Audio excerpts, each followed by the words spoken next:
이름 자체가 요강을 들어엎는다 라는 뜻으로 성기능이 강해진다는 뜻의 이름을 가졌는데요.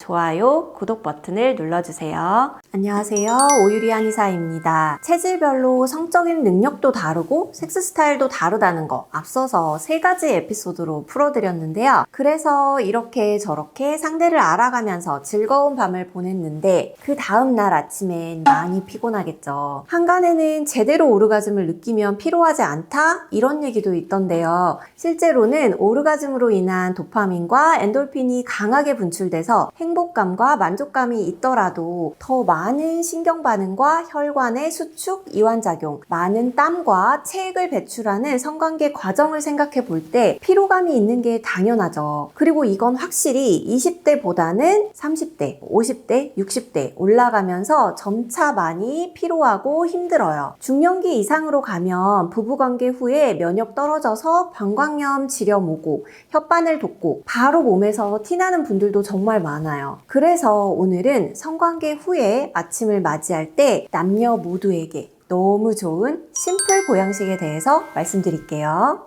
성관계는 즐거움과 피로가 공존하는 일이에요. 한창 집중할 때에는 쾌락과 짜릿함이 있지만 관계가 끝나고 나면 남자들은 이걸 현자타임이라고 하죠. 갑자기 온몸에 힘이 쭉 빠지면서 피로와 나른함이 동시에 몰려오죠. 이때 바로 코 골면서 잠드는 사람들도 많은데요. 보통 이렇게 푹 자고 나면 피로가 어느 정도는 해소돼요. 그런데 본인의 능력보다 잦은 성행이나 과로, 과음 후에 무리한 성행위 등이 이어지면 몇 시간 수면을 취한다고 해서 이 피로가 해소가 안 돼요. 성관계 후에 오는 이 극심한 피로는 단순히 피로에 그치지 않고 누적되면 인체를 이루는 구성 요소 중에 하나인 정의 손실을 가져오게 돼서 성기능의 약화와 빠른 노화, 전신의 기능 저하 등 유발할 수 있어요. 그래서 성행위 뒤에 휴식과 보정, 보양은 매우 중요하답니다. 동의보감에서도 정부족자, 유지이미, 유염, 담지미라고 해서 정이 부족한 사람은 음식을 먹음으로써 이를 보해야 한다. 그러나 강하고 화려한 맛의 음식보다는 오직 편안하고 담백하고 신선한 음식물이 보정에 더욱 좋다라고 했어요. 정력 소모, 성행 이후의 큰 피로 시에는 담백하고 신선한 식품이 매우 중요하다는 이야기죠. 다양한 음식으로 성관계 후 보양식품을 말씀드릴 수 있지만 영양소로 봤을 때 2가지 식품군이 핵심이에요. 첫 번째는 단백질이 많은 식품이에요. 콩이나 두부, 생선, 우유, 달걀과 같은 식품들이죠. 남녀 모두 격한 성행위 후에 땀을 많이 흘리기도 하고 남성의 경우 성행위 시에는 사정을 하게 되고 여성의 몸에서도 많은 체액이 방출되죠. 그래서 체내 구성 성분의 보충을 위해서도 이 단백질 식품은 충분히 섭취가 필요해요. 동물성, 식물성 단백질을 구분하기보다는 다양한 식단에서 골고루 섭취하는 것을 권유드리고요.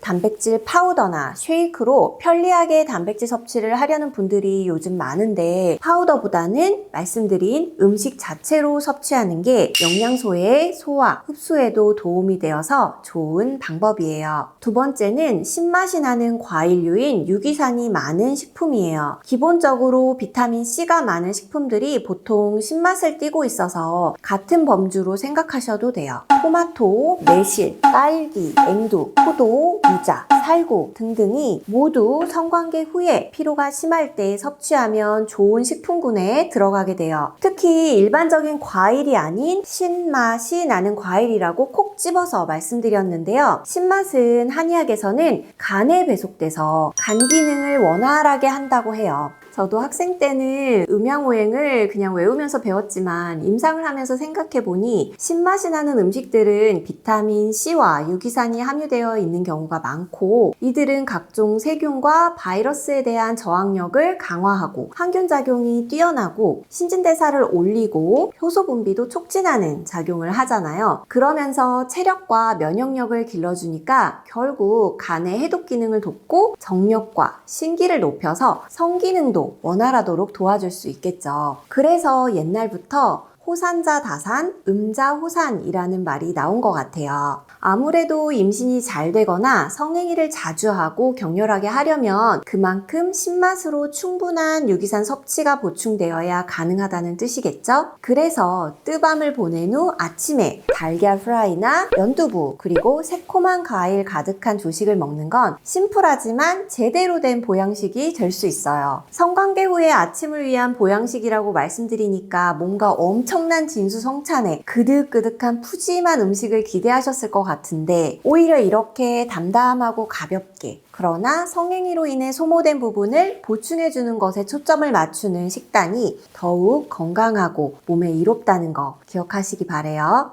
그리고 요즘 편리하게 즙이나 주스도 한꺼번에 많은 식품을 갈아서 마시는 걸 좋아하는 분들이 많은데요. 그래서 이러한 경우에 도움이 되는 주스도 알려드릴게요. 당연히 토마토 주스, 레몬 주스, 사과 주스, 포도 주스, 감식초 이런 건 아까 알려드렸던 유기산이 함유되어 있어서 도움되고요. 인삼즙, 꿀물도 과로 후에 원기를 올려주고 비위를 따뜻하게 해주는 식품이기 때문에 방사 후 피로가 심한 아침에 섭취하기 좋은 식품이에요. 그리고 저는 한의학적 원리나 유기산 섭취의 의미로도 성관계 후에는 특히 오미자차나 복분자차를 많이 추천드리는데요. 오미자차는 5가지 맛이 있어서 오미자라는 이름이 붙었다고 하죠. 단맛, 짠맛, 매운맛, 쓴맛, 신맛. 그런데 실제로 오미자를 먹어보면 신맛이 제일 강해서 다른 맛이 잘 안 느껴져요. 오미자는 약재 효능상 땀이나 정액, 체액이 과도하게 빠져나가지 않도록 몸에서 잡아주는 역할을 해요. 또 신맛이 가득한 유기산이 풍부해서 앞으로의 성관계에서 더욱 열심히 임할 수 있도록 도와주는 그런 역할을 동시에 한다고 보시면 될 것 같아요.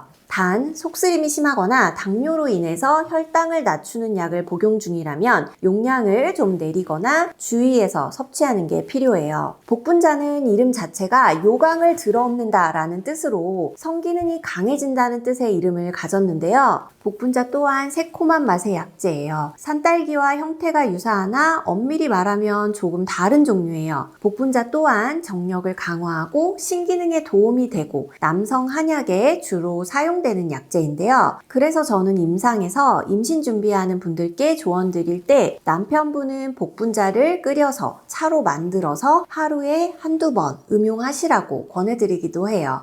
그런데 꼭 남성에게만 좋은 게 아닌 남녀 모두에게, 특히 성기능을 올리고 즐거운 밤을 보내고 싶은 남녀 모두에게 복분자 차는 좋은 식품이에요. 역시나 성관계 후에 아침을 맞을 때 따뜻한 복분자 차를 마시면서 간밤에 피로를 푸는 건 좋은 휴식 방법이죠. 단 복분자는 성질이 따뜻해서 열이 많은 사람이 너무 많이 음용하는 건 좋지 않아요. 그리고 어떤 약재이든 설사와 복통이 잦으면 용량을 줄이거나 다른 제재로 교체해야 한다는 거. 또한 아무리 나에게 잘 맞고 효험이 있는 식품이라고 하더라도 너무 많은 양을 섭취하는 건 항상 탈이 날 수 있기 때문에 하루에 한두 번을 넘지 않게 섭취해야 한다는 걸 꼭 명심하세요. 다음 시간에는 뜨밤 후 맞는 아침, 건강하게 맞이하기 위한 초간단 운동법에 대해서 알아볼 거예요. 음식뿐 아니라 간단한 운동으로 내 몸을 더 건강히 하고 성적 능력을 올릴 수 있다면 당장 실천해보는 게 좋겠죠? 제대로 알려드리는 시간을 갖도록 할게요. 다음 시간에 만나요.